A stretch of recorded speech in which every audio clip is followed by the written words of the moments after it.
Vamos para Apocalipse, onde nós estávamos, a sexta trombeta. Vamos orar? Obrigado, Senhor, por essa manhã. E colocamos em Tuas mãos a nossa gratidão. Colocamos diante de Ti as nossas preocupações, nossas ansiedades. Lançamos em Ti, Senhor amado, todas as nossas inquietações. Por isso, nessa manhã, nos ajuda a mergulharmos um pouco mais na Tua Palavra, entendermos um pouco mais.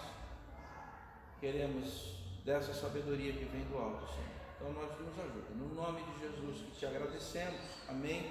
Amém. Gente, paramos na sexta trombeta. Nós estamos fazendo tudo de novo. Eu vou falar de novo, vou falar para o Carlos e para a Jaqueline, e vou aproveitar para o pessoal que está online. Vou falar de novo o que eu tenho dito nos encontros anteriores. Nós estamos falando sobre literatura apocalíptica. Não é apenas o livro de Apocalipse, mas a apocalíptica é um gênero literário que está presente na Bíblia inteira. Então a gente tem trechos de literatura apocalíptica espalhados pela Bíblia. No Antigo Testamento você tem pedaços de Ezequiel, um grande pedaço do livro de Daniel. Nos Evangelhos a gente tem pequenos trechos, por exemplo, Marcos 13, Mateus 24, até mesmo um trecho, se você pegar quando, por exemplo, Paulo está falando da ressurreição e arrebatamento, de repente um trechinho de alguns poucos versículos ele diz, e isso é uma revelação que num átimo, né, os vivos, os que seremos transportados, isso é um trecho apocalíptico. E hoje, assim como nos outros dias, nós estamos falando especificamente sobre o livro de Apocalipse. E o livro de Apocalipse ele traz algumas questões e problemas. O maior deles, que muita gente não entende, que o livro de Apocalipse ele tem uma história de interpretação. Então, é isso que eu disse nas aulas anteriores, eu vou dizer de novo. Até o primeiro século, até o começo do segundo século, quando aquela primeira geração que teve contato com os eventos originais estava viva, esse livro de repente fazia muito sentido por conta das figuras. Então quem lê esse livro ia entender com muita clareza do que ele estava falando, mesmo com essa linguagem aparentemente cifrada. Do século II até o final da patrística, os pais da igreja, que onde já não tinham mais aquela correlação com aquela primeira geração, começou-se uma tradução, uma interpretação mais figurada. Então, vamos interpretar os símbolos, isso aqui é figura disso, figura daquilo. E isso seguiu por praticamente toda a Idade Média, até o momento daquele período da Reforma Protestante. A partir do século XV, mais ou menos, a interpretação foi outra, começou a ser outra. Começou a se interpretar o livro do Apocalipse em cima, principalmente da Igreja Católica e dos Papas. E aí muitas traduções, muitas interpretações do livro do Apocalipse usam essa referência da Igreja Católica e dos Papas. Inclusive o Wesley, ele segue um pouco essa ideia. Do final do século XVIII, século XIX, nossos anos do século XX, século passado, século XX, aí veio a profusão de interpretações. O camarada teve uma revelação, não sei de onde, isso aqui significa tal coisa. E engessam, inclusive muitas denominações, engessam a interpretação do Apocalipse. Pega de alguma ou outra, você vê que a interpretação ela é fechadinha, é isso aqui. Uma igreja tem uma denominação que eu particularmente gosto muito de ler, porque os caras são bons de Bíblia, mas tem muita coisa que é bom para a gente debater, no sentido de, mas isso aqui não está certo. Mas aí, enfim, aí eles engessam a interpretação e aí acabou. Pois bem, o que nós estamos fazendo? Nós estamos pegando o livro do Apocalipse, estamos lendo e passando para vocês pelo menos 4 maneiras, né? Uma histórica, uma teológica, uma literária. A gente tem falado um bocado sobre isso. E temos batido o que o Wesley escreveu nas suas notas sobre o Novo Testamento em Apocalipse. E aí a gente tem falado um bocado sobre isso. Esse é o nosso... E a gente tem feito isso meio sem pressa, né, gente? Sem correria. Então hoje nós vamos de novo para o sexto selo, da interpretação literal, simbólica, histórica e profética. Tá certo? Preciso que vocês mantenham os celulares abertos no Google, porque a gente faz as pesquisas na hora para algumas coisas. Tá bom? Até aqui, gente, vocês viram que o livro ele não é fácil, né? Não é fácil porque em vários momentos a gente fica assim, olha, é isso, mas pode ser isso, mas pode ser isso aqui também, mas já foi isso aqui. Então, gente, é punk. E eu fui checar uma informação, que inclusive eu veiculei aqui para vocês, mas eu fui checar uma informação que a informação me incomodou. Quando eu faço o levantamento, eu vou em algumas fontes, e às vezes eu tenho que realmente ir lá na fonte primária para ver, mas isso aqui está errado. Eu trouxe para vocês aqui uma menção, não sei se vocês vão lembrar, porque também é tanta informação. Vocês lembram que o Wesley ele interpreta a ideia dos 1260 dias como 1260 anos, e aí eu falei, olha, há uma informação de que isso aqui começou no ano tal e terminou em 1798 com a captura do Papa tal. Aquela informação me incomodou pelo seguinte, é verdade, o Wesley ele interpreta os 1260 dias de forma simbólica. É verdade, inclusive, que ele se baseou num teólogo alemão, o sobrenome, se não me engano, é Bengel ou Benger, agora me fugiu a memória. E esse teólogo, ele trabalha muito a questão de números, ele traduz o Apocalipse em cima de números mesmo, ele pega aquelas e faz um monte de assertivas em cima dessa numerologia. E o Wesley, nos seus comentários sobre o Apocalipse, ele inclusive usa boa parte desse teólogo. Impressionante como em alguns trechos eu fui dar uma sacada, gente, é impressionante, é quase copia e cola, porque realmente e esse Benger, ele tinha a ideia do protestantismo no geral, de interpretar os eventos vinculados à Igreja Católica e aqueles eventos que estavam acontecendo no mundo europeu com a Igreja Católica.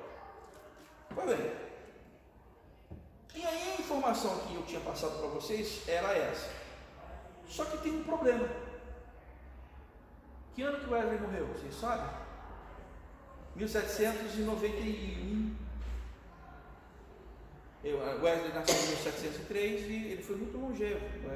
Viveu muito e morreu em 1791. Em 1798, ele não poderia ter visto a captura do Papa Pio tal pelas tropas de Napoleão. Eu falei, não, mas essa referência está errada. Deixa eu dar uma olhadinha aqui. Aí eu fui lá onde eu fui. Eu falei, não, mas isso aqui é aquela história, né? De você não pegar a fonte. Por isso que às vezes quando você vai no Google, vai no Wikipedia, por exemplo, cuidado com as fontes. Aí eu fui checar. Não, isso aqui quem falou não foi o Wesley. Quem falou foi gente contemporânea de Wesley do século XVIII, mas posterior a ele. Contemporâneo em que sentido? Viveu lá pedaço do século XVIII, 1700 e tal, entrou 1800 bolinha, mas não foi o Wesley que escreveu. Só que quem citou isso, onde eu peguei a informação, citou como se de Wesley tivesse sido. E eu não chequei a fonte, não chequei a informação. Aí ontem, eu fiquei a semana inteira incomodado com isso, aí ontem, quando deixa eu dar uma lida aqui, aí eu fui checar a informação. Aí eu falei, nossa, nada a ver, não é isso não. Aí eu fui nas notas de Wesley lá, existe um site, se eu não me engano é do Asbury, que traz toda a obra de Wesley, é o Works of Wesley Online, não é em inglês, gente, mas traduz. Ele tem no Google ferramentas de idioma, hoje está lindo. O meu já aparece nas configurações. Então, lá você pode encontrar todas as obras de Wesley. Aí eu fui lá. Por quê?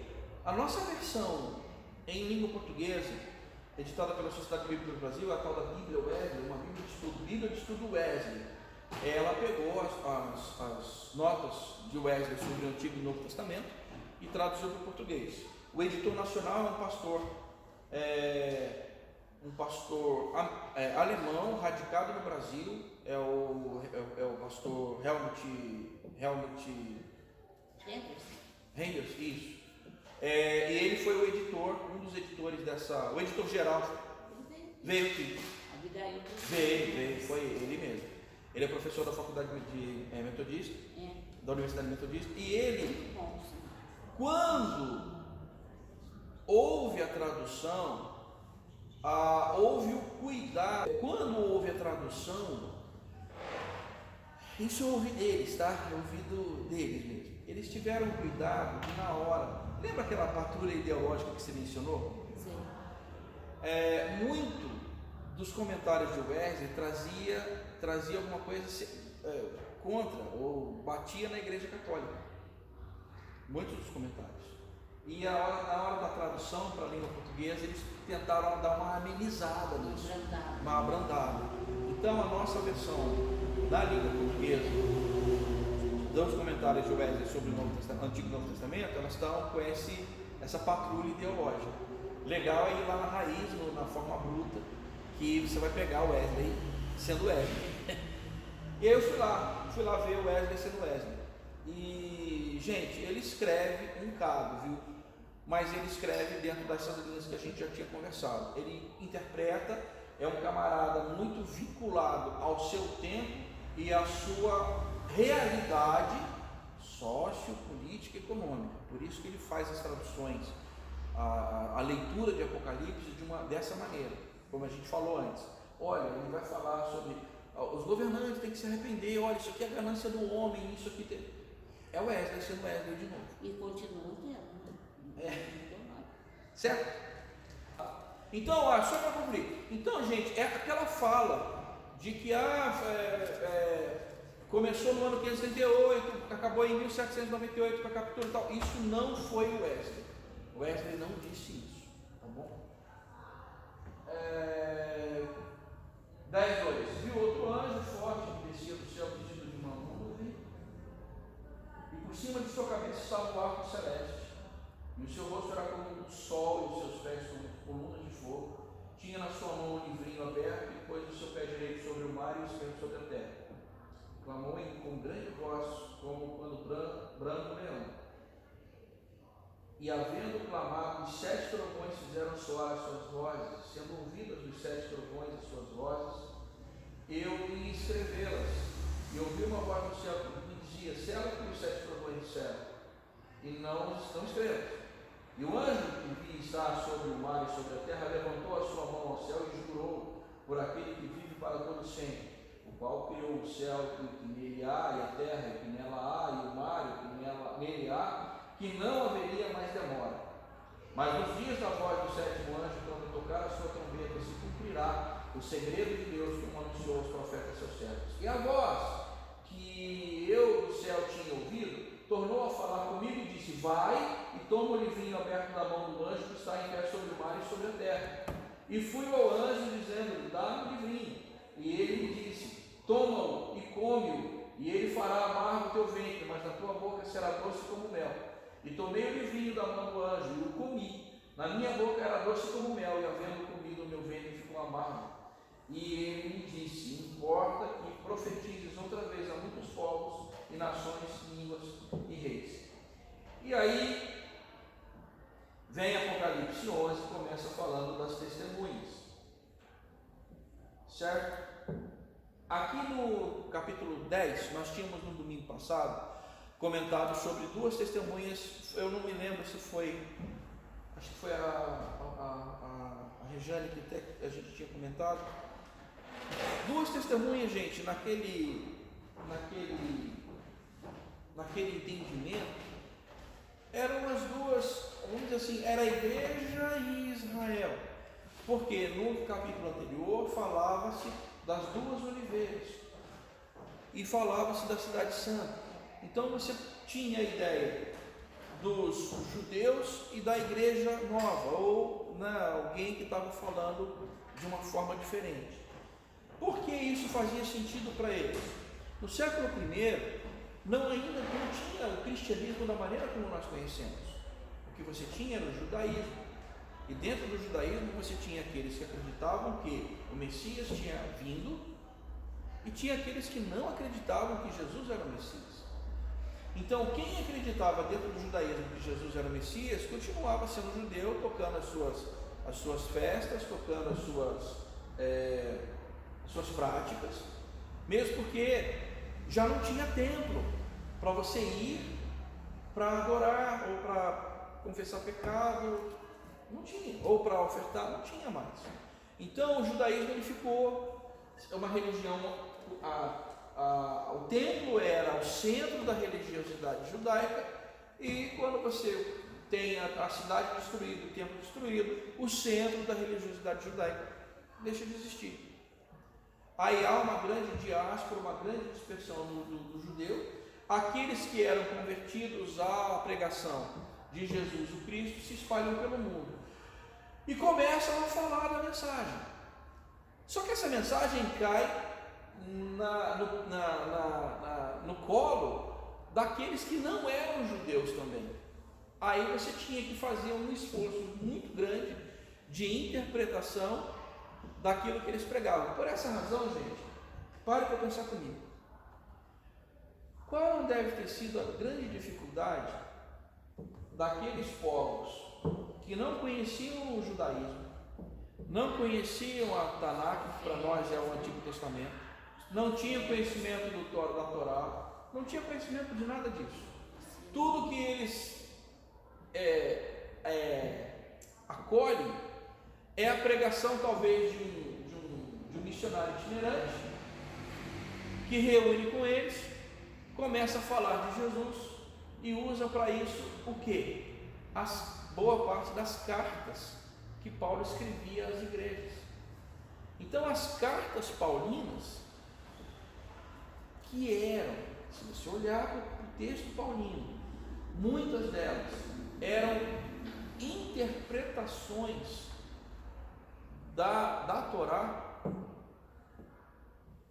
Isso era o material que eles tinham, não tinham mais nada.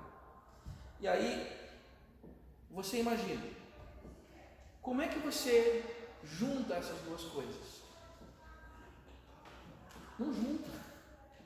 Não é à toa que, por exemplo, 1 de Coríntios, qual o grande problema de 1 de Coríntios? Tem um monte de problema lá, mas tinha Espírito Santo?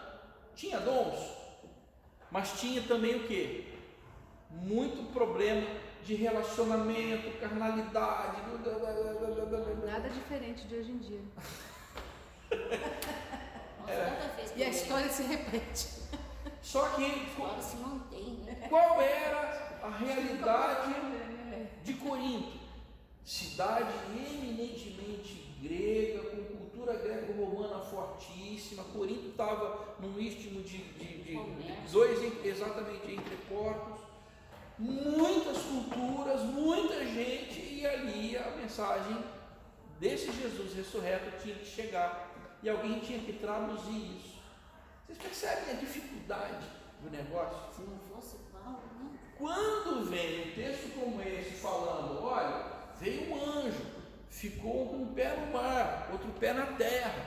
O mar, como eu falei para vocês, na Bíblia, no Antigo Testamento, normalmente dizia respeito aos povos e ao mundo, aos lugares, ao cosmos.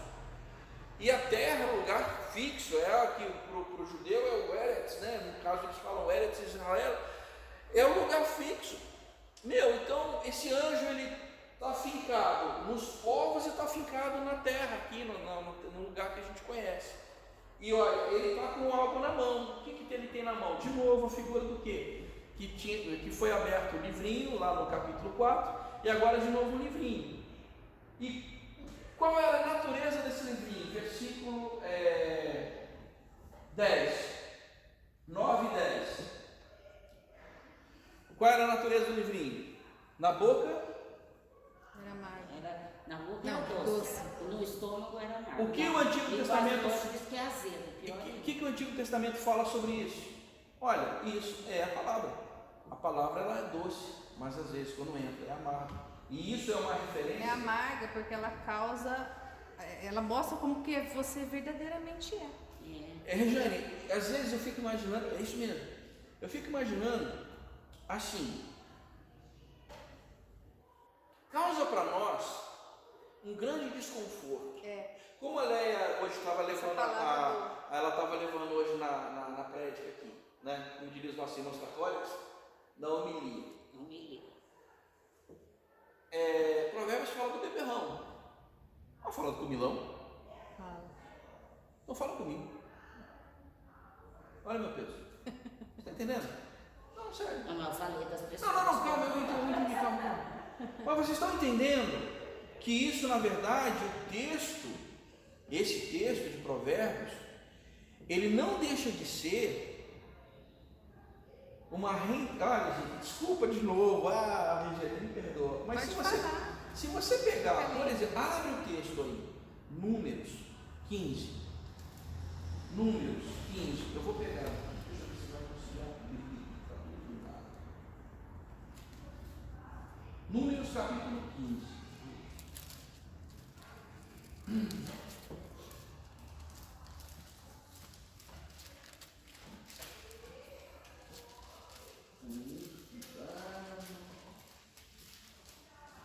Essa Bíblia aqui ali no altar tem quantos anos?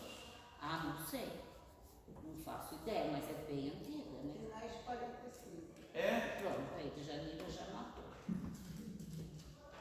Essa aqui é de Jerusalém, Marcos? Qual? Essa aí é a Bíblia? Não, ela veio de Jerusalém, outra coisa. Não, é que fala Bíblia, tem uma Bíblia. Tem, mas essa aí, pelo tempo dela, nem existia. Número do capítulo 15, no versículo, eu preciso que vocês leiam, por favor, o versículo 39.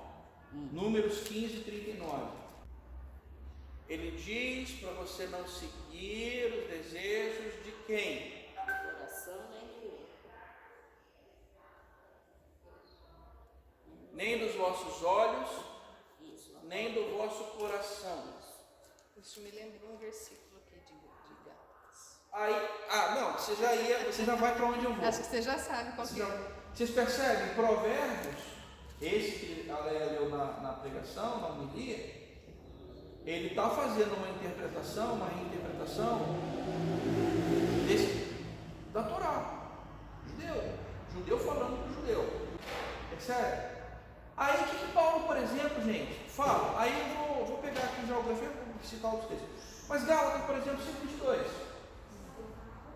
As obras da carne. O que Paulo está falando? Olha, ele está reinterpretando a Torá, falando para uma comunidade lá na Galácia. 5:19. Aí, por exemplo, quando ele escreve a Timóteo, olha, rejeita as paixões da mocidade, os desejos, aquela coisa toda. O que Paulo está falando? Ele está reinterpretando o texto lá da Torá, como o bom rabi quer. Quando, por exemplo, ele escreve a Tito, ele está reinterpretando. Quando, por exemplo, gente, texto conhecidíssimo, ele escreve aos Romanos, aquele texto, Romanos 12, 1 e 2. Rogo-vos, pois, irmãos, que vos apresenteis os vossos corpos por sacrifício vivo e santo e agradável, renovando o seu entendimento, que é o vosso culto racional. Ele está reinterpretando a Torá, escrevendo. Então, quando se fala aqui de um grande anjo, que é um símbolo, aí, gente, desculpa, aqui eu já estou falando que é símbolo, mas João viu esse negócio aqui. E como eu falei no domingo passado, se você viu um trem desse, e aí falou, a voz ainda lhe falou para ir lá e pegar o livrinho do anjo. Falei, eu vou lá, o cara deu. Tá doido, não vou nada. Não, mas é tudo visão, não, tá real aqui, eu não vou lá não. Ele está dizendo que essa figura diz, olha, a palavra, aí vai para o último versículo que a gente leu. Apocalipse 10, 11. A palavra, importa que profetiza outra vez a muitos povos, nações, línguas. Percebe? Essa palavra, ela vai continuar sendo pregada. Uma coisa interessante que nesse versículo, nesse trecho, veja no finalzinho do versículo 6. Não haveria mais o quê? Demora. Demora do quê? Para para pensar. Pensa comigo.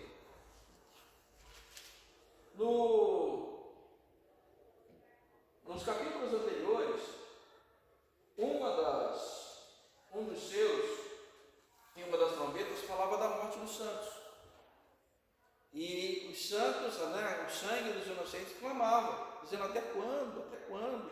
E já falava lá naquele trecho, olha, todos serão julgados, calma, aguenta firme aí, que tal? E aqui de novo, olha, não vai ter demora, calma, o negócio vai, calma.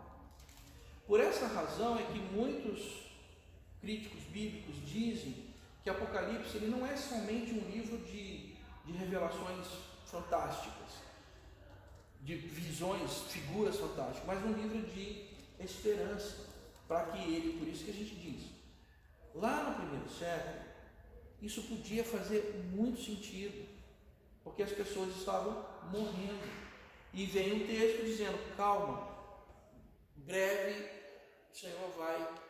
Isso era uma mensagem de esperança. Uma outra coisa também que é importante a gente entender nesses pedaços,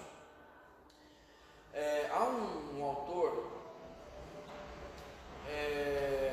chamado Paulo Nogueira, que diz, ele é um brasileiro, ele diz mais ou menos assim: imagine que você está num momento muito difícil da tua vida, você está vendo tudo dar errado, você não vê esperança ali no concreto, na concretude, não há esperança. Em que você se apega? Você se apega naquilo que você acredita. Que você acredita, mas que muitas vezes não é palpável. É aquela história do judeu dizendo na Viktor Frankl, naquele livro Em Busca de Sentido, muito interessante. O judeu ele diz: enquanto 1 minuto de vida ainda é vida. Então, enquanto há vida, há esperança. Aí, naquele momento, perseguição, guerra, dor, morte, visto que nós vimos aqui, nós vimos. O que os cavaleiros traziam? Flagelos. Morte, guerra, sangue, doença, só o mundo estava zoado mesmo. Em que o cara se apega? Naquilo que ele acredita. E o que ele acredita é intangível. Então, quando vem uma mensagem celestial dizendo, calma, aguenta mais um pouco, segura. Esse livro ele traz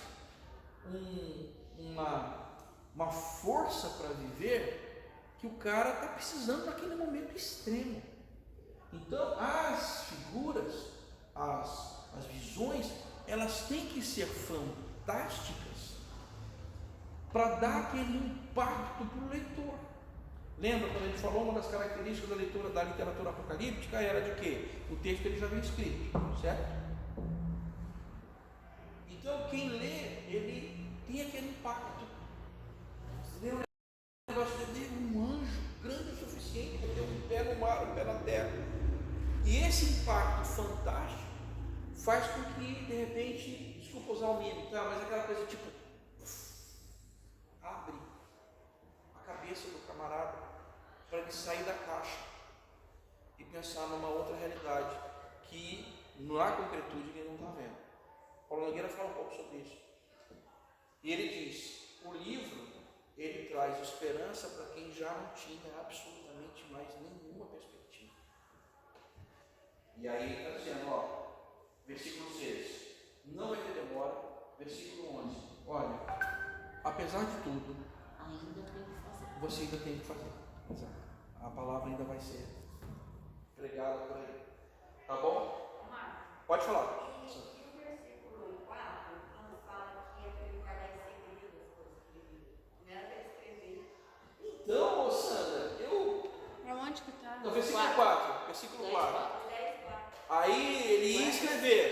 que os trovões disseram. Mas, ó, não escreve não. Mistério. Eu fico imaginando, isso me ocorreu, tá? Não estou dizendo que foi isso, mas isso me ocorreu. Se a conjuntura é essa, a ideia é tipo, olha, tem uma carta na manga, tem um pulo no gato, tem alguma coisa na cartola, tem alguma coisa que o Senhor vai fazer que a gente não sabe. Por Mas eu não isso sei. que não está escrito. Por isso, exato, não escreve agora não. Os trovões já disseram, os céus já disseram, mas não escreve não, porque isso é mistério. Mas João avisa, ó, tem mais coisa entre o céu e a terra. Gostei dessa. Suporre a força da filosofia. Gente, Porque João ouviu tudo, então, né? João viu e ouviu. Ele ouviu também. Ele ouviu os trovões de série e ele sabia o que era. Mas aquele que os trovões disseram, Não. Isso aí, quando tiver naquele dia, a gente pergunta lá em cima. Tem muita coisa para perguntar. muita coisa para ver. A hora que você estiver diante da majestade, você não vai nem lembrar de perguntar essas coisas.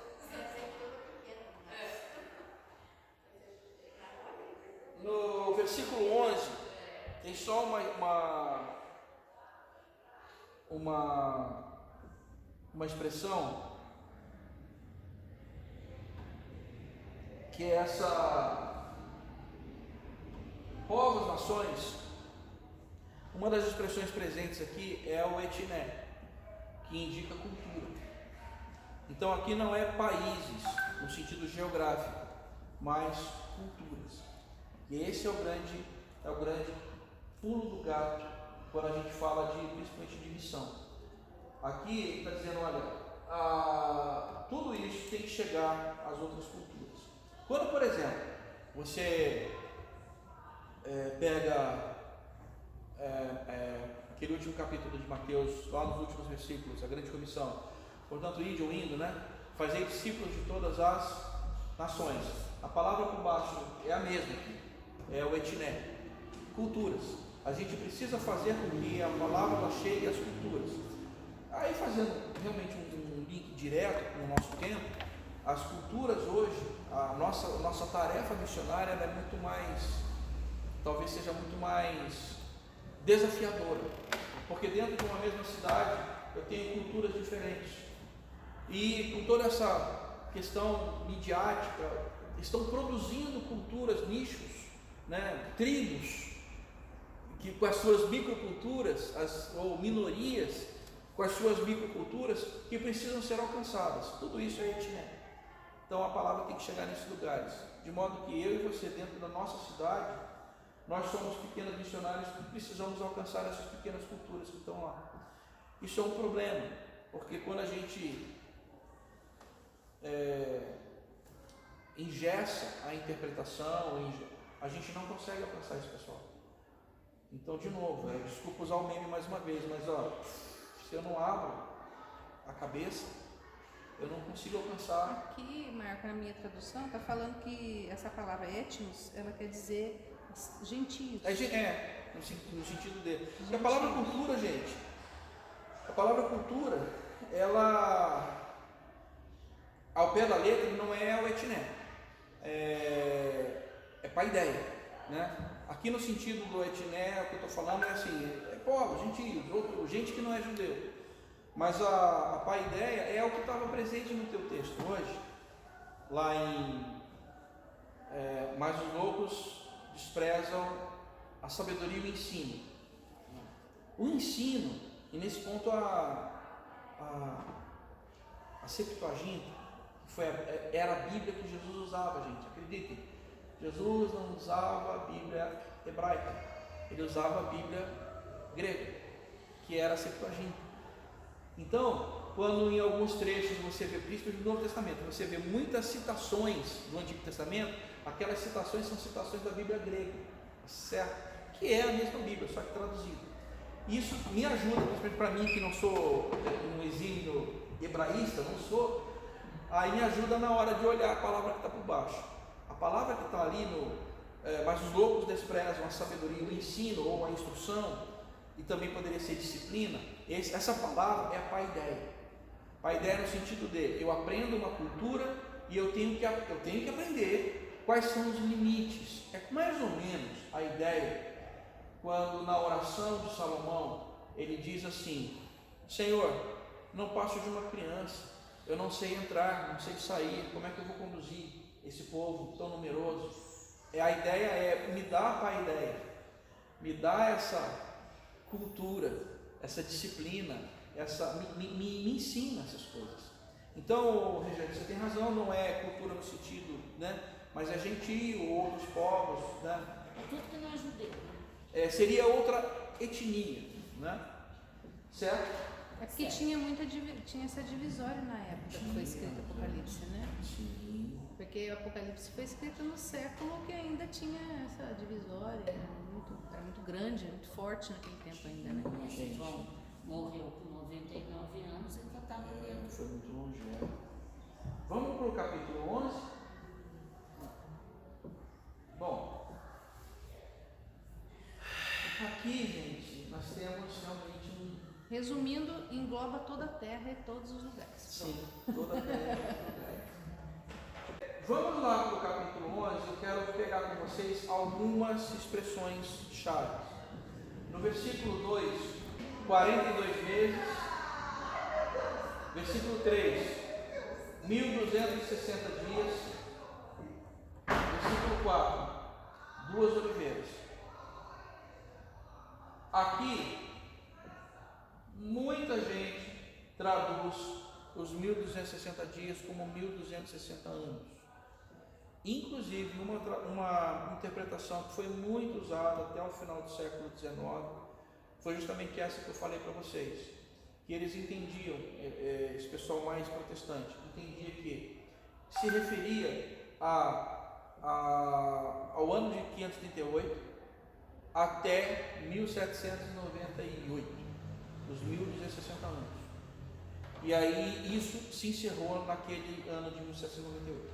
Bom, me lembrem, eu vou também mandar um link para vocês, é muito interessante falar sobre isso, porque pode estar certo? Gente, não sei. Mas é uma interpretação? É. Há um link que eu vou mandar para vocês no Wikipedia, só cuidado com todos os disclaimers possíveis, tá? Eu quero que vocês olhem pelo seguinte, eu vou mandar um link, eventos apocalípticos, para vocês verem que ao longo da história, muitos eventos foram considerados apocalípticos segundo, fazendo a comparação com o texto. O Wikipedia é a primeira O entrada. Né? que eu estou dizendo não é para pegar aquilo ao pé da letra, dizendo, é isso, mas é só para você ter uma noção de quantos eventos aconteceram e as pessoas disseram, isso estava no Apocalipse, tal. Eu vou mandar o link para vocês. Reconhecendo isso que a Regiane acabou de dizer. Não é confiável, tem que olhar as referências, cuidado com as fontes. Fontes primárias, elas são, você tem que dar mais preferência às fontes primárias, etc. Mas aí esse versículo 2 e 3 fala de um tempo, um período mesmo, que é medido. Aqui ele fala de meses e dias. 42 meses ou 40 e poucos meses também foi uma referência que você encontra lá em Daniel.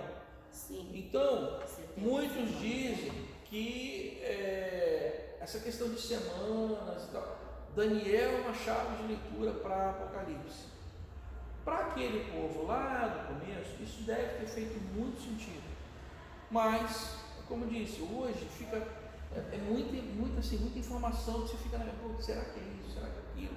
Principalmente quando a gente pega a terceira parte da história da interpretação do livro, que você pega esse pessoal do século XIX para cá, fazendo todas as interpretações mais absurdas, mais alucinadas possível. O judeu hoje tem duas questões que a gente precisa falar. Há um autor chamado Emmanuel Tove. Ele é um biblista. O cara é especialista em Septuaginta. Ele fala, inclusive tem uma aula dele muito interessante, Bíblia hebraica e Bíblia cristã. Muito interessante. Pegue lá no Instagram. E ele fala o seguinte: primeira coisa, o livro de Daniel, que era um apocalipse dentro do Antigo Testamento, ele trazia informações sobre a vida do Messias. Só que como os judeus não acreditam. Isso que é muito interessante, gente. Que aliás me lembra uma terceira referência que eu também posso colocar para vocês, é um videozinho que posso mandar para vocês. Havia muita expectativa de que o Messias viria naqueles anos em que Jesus veio. Muita expectativa mesmo. E Daniel era um dos livros que se inseria nessa premissa de que o Messias viria naquele momento. Só que para o judeu, Jesus não era o Messias. Aí depois da vinda de Jesus, veio a guerra, acabaram com a cidade, destruíram o templo. Então como é que fica Daniel e a sua profecia nisso tudo? Na Guemará, que é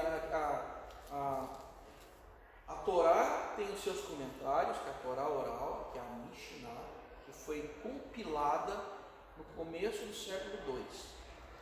E sobre os comentários da Mishnah foram feitos mais comentários, ou seja, são os comentários dos comentários, que era a Guemará. Você tinha a Guemará de Jerusalém, para os remanescentes que ficaram, e foi produzida uma Guemará em Babilônia, lá na não sei se é Irã ou Iraque, agora me ajuda. Iraque. E aquele povo lá a Guemará babilônica, ela menciona sobre o livro de Daniel, e um desses comentaristas dizem, amaldiçoa o livro de Daniel, dizendo que o Daniel não deveria estar lá, porque a profecia não se cumpriu, etc.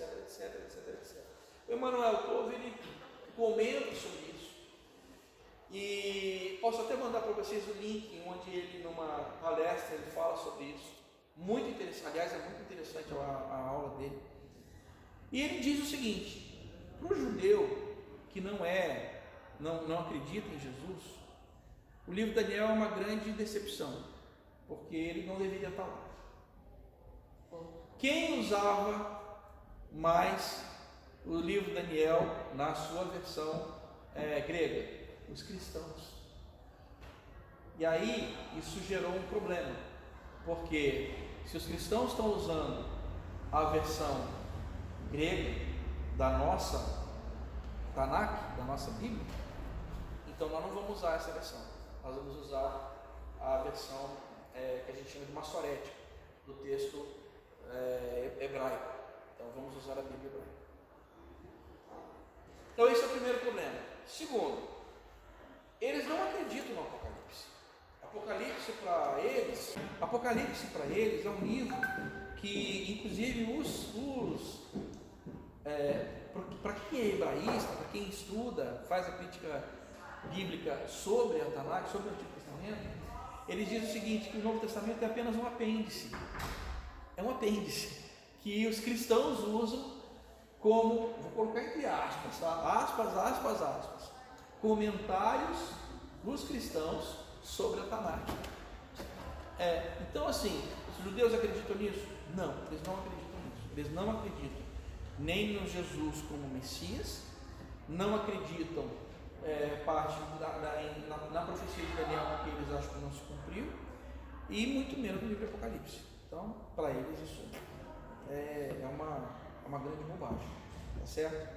Bem, olhem por favor no versículo 7 e 8. Eu vou pegar aí, olhe também por favor o 9, quero que você leia aí. Versículo 4: essas são as duas oliveiras e os dois castiçais que estão diante do Deus da terra. E se alguém lhes quiser fazer mal, fogo sairá da sua boca e devorará os seus inimigos. E se alguém lhes quiser fazer mal, importa que assim seja morto. Ele está dizendo, olha, duas testemunhas, duas oliveiras. De novo, os dois lados, os judeus messiânicos, os cristãos, duas oliveiras, vão pregar a palavra. O que o texto está dizendo? Se alguém quiser fazer mal a eles, o Senhor vai consumir com fogo da sua boca. Volto ao que eu falei antes. Se não é isso que está acontecendo, é isso que o texto está querendo que eles acreditem. Porque sabe aquela história dele? Olha, se o negócio está ruim, eu preciso acreditar em alguma coisa. Nem que eu acredite que Deus vá consumir quem está hoje matando a gente. O texto continua. Estes, quem são estes? As duas testemunhas. Tem poder para fechar o céu, para que não chova. Tem poder para sobre as águas. Tem poder para ferir a terra. Enfim, eles têm poder. Ou seja, aqui o texto diz que esse povo pode orar para que as coisas aconteçam. Isso está na Torá. Porque, e na Tanakh, os servos de Deus, eles oravam para que não chovesse. Elias, ora para que não chovesse. Ou também ora para que chova. Ou Moisés, servo do Senhor, que é capaz de fazer com que as águas do Egito se tornem como sangue. Vocês percebem? Então as referências são muito claras, e isso, de novo, faz muito sentido para aquele povo, para aquele tempo. Olha, essas testemunhas, mas essas testemunhas, elas vão ser mortas. Versículo 7. Volto à ideia. Se a cidade foi destruída, o templo foi destruído, a perseguição aconteceu e tudo mais, o texto está dizendo, vai ser morto. E aí, agora o texto que eu falei para vocês, eles ficarão lá expostos. Verso 9. Insepultos. Verso 10. A terra vai se regozijar. Verso 11. Eles vão voltar. Versículo 12. E vão subir.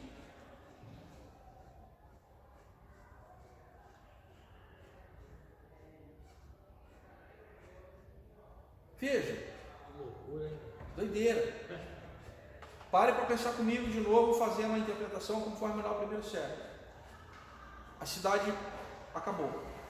O templo foi destruído.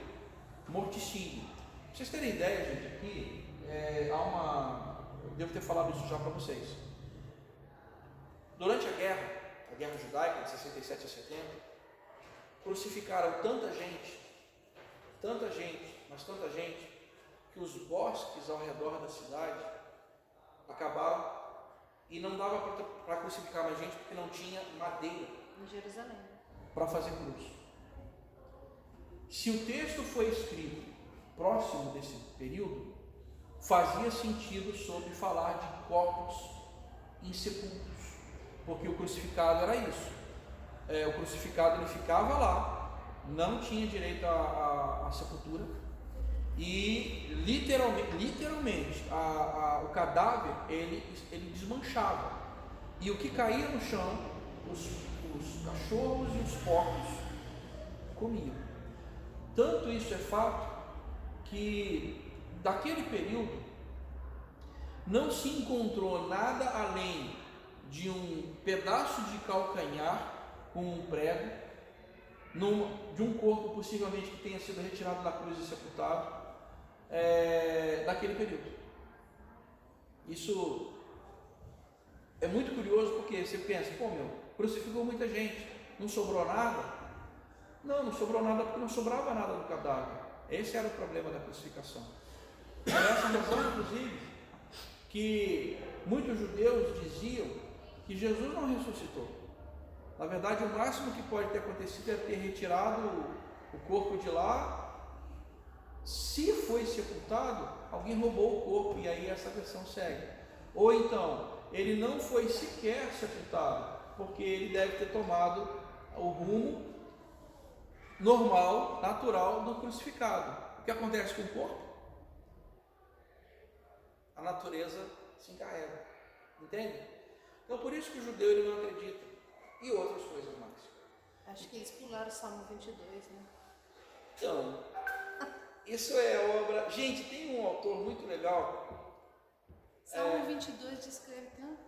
É porque os cristãos, quando a gente pega o nosso Novo Testamento, por exemplo, Mateus, principalmente Mateus, você vê que o Evangelho de Mateus não é obra de um cara, não, é obra de gente extremamente culta, que estuda com minúcia o Antigo Testamento.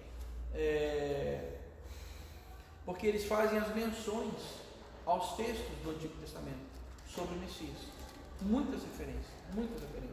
Por isso que dizem que Mateus é o livro por excelência, o Evangelho para os judeus, certo? Aliás, sobre isso, tem um livrinho muito interessante eu já citei aqui para vocês,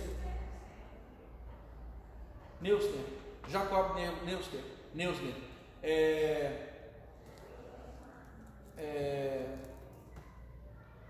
Ai meu Deus, esqueci o nome, lembrei o nome do autor, esqueci o nome do livro. É um diálogo do judaísmo com o cristianismo, daqui a pouco eu lembro o nome. É um livrinho fininho, mas muito legal, que é um judeu, um rabino conversa com Jesus. É um diálogo entre o judaísmo e o cristianismo. Um rabino conversa com Jesus, Jacob Neusner.